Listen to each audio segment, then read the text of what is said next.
Несомненно, 23 февраля является трагедией для нашего народа, черной датой. Нас выслали из домов, с родной земли, кого-то на месте расстреливали. Мы прошли через много бед. По милости Аллаха наш народ сохранился, и по милости Аллаха братья казахи и киргизы нам оказали радужный и теплый прием.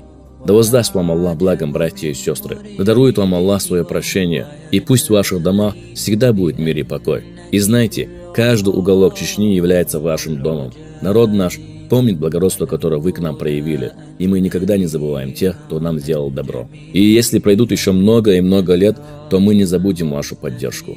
Я хочу рассказать историю, которую недавно читал. Один казах работал дальнобойщиком, и его чеченцы наняли, чтобы он привез какой-то груз в Чеченскую республику. Это было в конце 80-х годов до развала СССР. Приехали в Грозно, разгрузились, и чеченцы предложили ему посетить их аул, деревню, погостить у них. И когда они приехали в село, то родители товарища начали расспрашивать, откуда сам, откуда прибыл и так далее. И когда он сказал, что он является казахом с Казахстана, то дед-чеченец встал со своего места, подошел к нему, обнял его и заплакал. Потом посадил его на почетное место, пригласил соседей, накрыл стол и оказал ему такой теплый прием. В последующие дни чествовали жители других даже аулов. Старейшина аула объяснил свой поступок, сказав: уехали, после реабилитации не было времени отблагодарить казахов, и что он всегда мечтал хоть одного казаха встретить как гостя у себя дома.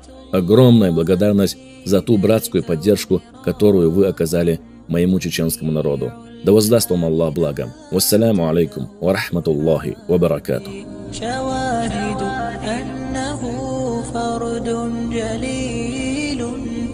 على رغم المجاهر بالكلاب